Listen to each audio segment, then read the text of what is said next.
Hey guys, welcome to my in-game review of Slime Rancher. I'm going to talk to you about this game while actually in it.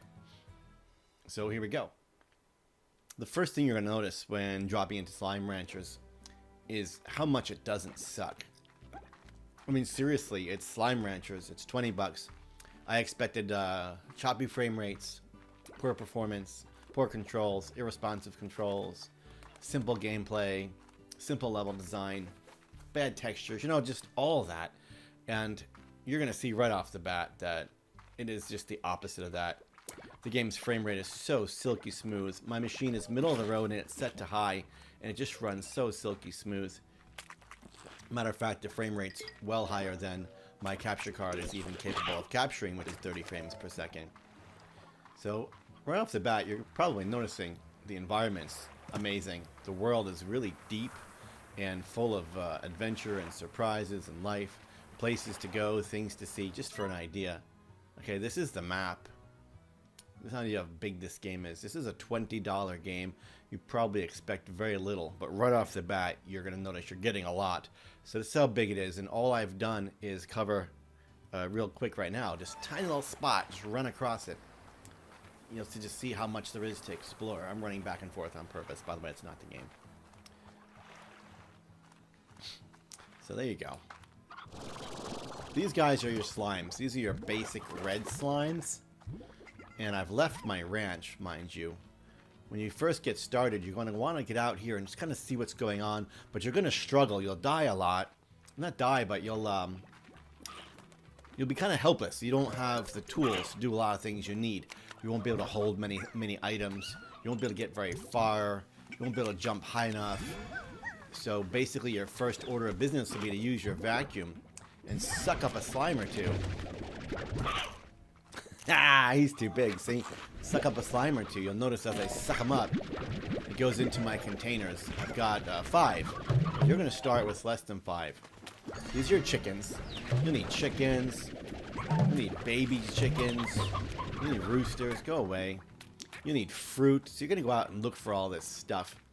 And it's a cycle of working on your ranch and adventuring. It's this constant cycle. Head out, see what you can accomplish, and then head back and work on your ranch with what you've got. And over time, you'll upgrade your character. You'll develop the water gun, which I have right there. It pushes the bad guys away. You'll develop your water vacuum to suck this water up right there. You'll increase your ability to hold items. Like, for example, when you start, you can only hold 20. Now I can hold 40. These guys are mad because they're hungry. They want to be fed. See, I fed him? He's in a much better mood now. Look. Yay! Can't hold him. He's still running to leave because he's mad. So let's go back and have a look at our ranch now that you've seen just the smallest glimpse of this game. I wanted to show you the water, and I wanted to show you that cave so you can understand the environments in the game change a lot. It's a very, very big game. You're getting a full-blown, high-end game for your money, not some cheap little indie game. No offense, indie games. I happen to like cheap little indie games. But this is a big experience that's going to take up a lot of your time. Just want you to know that right off the bat. It's not some game you tinker with for a few minutes and leave. I've spent about 4 or 5 hours just getting started, and I'm still in the early stages of the game, and I'm reviewing it because it's so big that I'm going to spend so many more hours, and I've already gotten my 20 bucks out of this for sure. This is my ranch. When you start, you've got virtually nothing. Just these little square plots. And what you do is you place one of these little machines on the corner, and then you upgrade from there. So here's a pen, right? This coop holds your slimes. Now they're in place, and they try to get out. They actually will stack on top of each other to get out. So what you do is you upgrade by building a higher wall. Eventually you can actually build a net over the wall. You can play music to calm them. Look, they're trying to get out. They're hungry.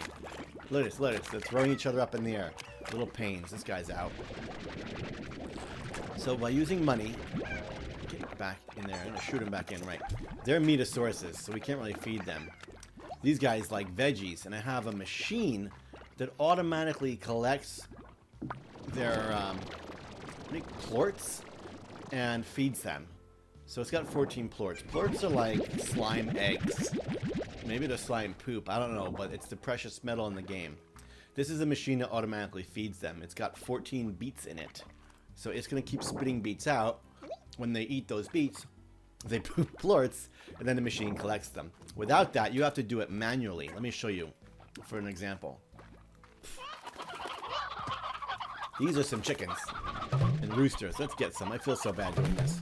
Oh, no, no, not a rock. Oh, I'm out. Okay, I have too much stuff. Oh, I'm making a mess. Let us get these pink guys out of here. And I shouldn't do this. I shouldn't be launching them into my world. It can cause problems. They eat my veggies, kill my chickens, do all kinds. Those guys are Vegisauruses. They'll run around and eat my veggies. That's okay, they'll poop plorts anyway. But you want to keep them kind of contained. So here you feed these guys. They're Metasauruses, right? They're eating my roosters and hens. Oh, my bad. I sent a blue guy in there. Get out. And now when they eat, they drop these plorts. Now, different... Will you go away? I thought I got rid of you. Get out. Oh, my... I can't get him out. There you are. Go away. You should take him somewhere far away and just keep him away from your, Oh, he's blue. Duh, I have a place for him. But he escaped. See, they're all escaping and they're just going hog wild. That's okay. I really don't care. So they were fed, and now they're dropping these plorts, right? Plorts are your money. So you want to suck them up. Now you can see it's kind of hard to suck them up without sucking up these guys. You just put them back. But that's why you want to use the machine. You sell the plorts for money. You trade them for money. And then you look at them trying to jump out. Idiots. And then you go here, and you upgrade to like a plort collector, 500. It'll collect the plorts for you. All you do is feed them. But if that's too much work for you, you get an auto feeder, and that'll automatically feed them. This is a silo. As you pick fruit and veggies, you're going to have way too much. So you store it here. You can get up to 4 sides. You notice I have 2. This one stores strawberry cubes. This one stores beets. So that's pretty awesome. Otherwise, you'll end up with way too many. Now, see, this is a problem. Don't let these guys get into your chicken coop. If they're Metasauruses, they'll eat all your chickens. Right now, these chickens lay eggs, they make babies, they grow up, and the process repeats itself, and that's how I feed my meat-eating guys. These are veggie-eating guys. Speaking of, this is a farm. You grow trees, okay? At first, all this is very tedious. You're doing it by hand, you're collecting the guys, you're picking up carrots off the floor, trying to feed them, collect their plorts, sell them, back out adventuring, trying to find more slimes, trying to find more plorts. So each time you go out, you start getting a little bit better at knowing what you're looking for and what to bring back. For example, I stopped bringing back pink slimes and started bringing back blue ones. They produce blue plorts, which are worth a little bit more than twice as much as pink plorts. And these are worth even more yet, but they're hard to feed because they want meat. So you're going to get your plorts, and you're going to go over here, and you're going to just shoot them in this little bin, and it gives you money. You'll see these are the 4 I've gotten so far. And it's going to tell you what they're worth. Pink, 8, 21, 37, 19. Alright, so there you go. The blue ones are actually the most valuable, and they're the easier ones to harvest than these. Because these require meat, these require veggies. Veggies are easy. To make veggies, you just simply go over to an empty plot. You click on the corner, and you say, create a garden. You do that by shooting something into here. All you do is shoot one beet, and you create an entire garden. So if you can head out and find a really good veggie, something new, all you need is 1. Will you stop? They'll grab your fruit and play with it, but they won't eat it because they only want meat. So for example, this is a pogo fruit tree. I just needed 1, and I shoot it into here and it grows. This is a square strawberry tree. I just needed 1, and it grows. Once they're done, you suck them out, and then it grows more. But they'll fall on the floor over time, and you can collect them off the floor. That's why you're gonna notice you want the silo, because you're gonna end up with way too many of those things, and they're just gonna go bad and go to waste. So we shoot them right there. Shoot these. Oh, those are beets. My bad. Shoot those right there. Now I got 40. If I want them back, I just use my vacuum, suck them out, right? Shoot them back. Okay, you'll notice it's nighttime. At nighttime, bad, ugly slimes come out. And they can cause all kinds of problems. So we are going to go to sleep. Just gonna go here and do sleep until morning. This way the big ugly black slimes don't come. They basically will start attacking. So I've had entire ranches of slimes wiped out at one time. So now it's morning and you're safe. And that's the general idea of Slime Rancher. It is pretty darn excellent as you start collecting money and upgrading your weapons and upgrading your ranch. You start becoming more capable. You start unlocking new areas. This is one of the first areas I unlocked. It is called the Overgrowth. And in here, it's a whole new area that you can add slimes and chickens and you name it. And they can kind of wander around and do their thing without pens if you wanted. It's a big, giant open area with lots of grass. And you can see the chickens are just breeding like crazy. I can suck them up to feed my other white slimes. Sorry, I don't remember what they're called. I can bring them back to their pen. Or I can just keep them here and let them roost. So super cool game. Lots to do. Lots to see and explore. There's a whole nother area I need to unlock. The ranch expansion. This is going to give me like docks and areas by the sea and boats and all that. It looks amazing. I almost feel like I can make a jump for that. Oh no, I can't. And I will lose everything. Not my morning. You've been knocked out. So I got an achievement for that, even though it cost me everything I was holding. And now we're back. And that's your Slime Rancher. Absolutely love the game. It's a ton of fun. It's not for everybody, but there's a lot of content. Many ways to develop your ranch. A lot of upgrades available for each type of item. The farms, the coops, the silos. A lot of upgrades available for your character, your gun, your vacuum. A lot of unlockable areas within the world. There's quite a few expansions that have been put out for the game already. There's a lot of secrets. There are gigantic, like mega massive slime dudes to find. I gave you a peek at one of them before. I could show you more, but I don't want to spoil anything. But they hold secrets and they hold special items that you can unlock by feeding them the correct item.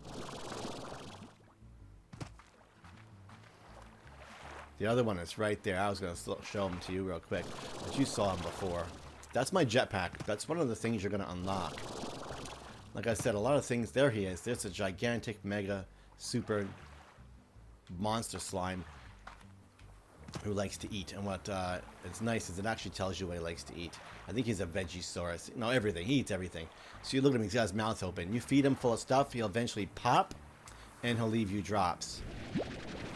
So I think he needs 30 or 50. Boom. See, he's all kinds of happy. You got to pump him full of food. New upgrade available. Air drive. Enhanced jetpack thrusters. 20% less energy. Nice. So I can actually fly higher and further. Maybe reach areas that were cumbersome to get to or impossible to get to. And that's how this game continues to expand and give you more to do. Look at these guys. They're harassing the chickens. They're eating. They're spitting out their little plorts. And just causing all kinds of hell. Some of them actually attack each other. It's hilarious. Super cool game. Please check out my written review if you're not interested in listening to my rambling, babbling nonsense here on YouTube or, of course, on my website where it probably also will find its way. But you can read my written review. I gave the game a 7.9, which, in my opinion, when compared to games like Breath of the Wild, etc., I think a 7.9 is a great score for a $20 game. And I think it's very fair for where this sits in compared to other large-scale games. Look, there's the other one. He wants meat. Tabby Gordo, 2 chickens. I'll need 48 more. So again, I like to compare games to other games in their price range. I like to compare games based on what they're trying to be and how it accomplishes that. And compared to other $20 games, this game is excellent. Delivering what it tries to be, what it wants to be, it's excellent. So it's up to you whether or not this is your kind of game. But it's definitely excellent at what it is and what it wants to be. And that's a solid 7.9 for me. And I think I can highly recommend this to most people. Thanks for watching. Please like, share, and subscribe. Visit me at playwithgreg.com. And I will catch you next time. Bye.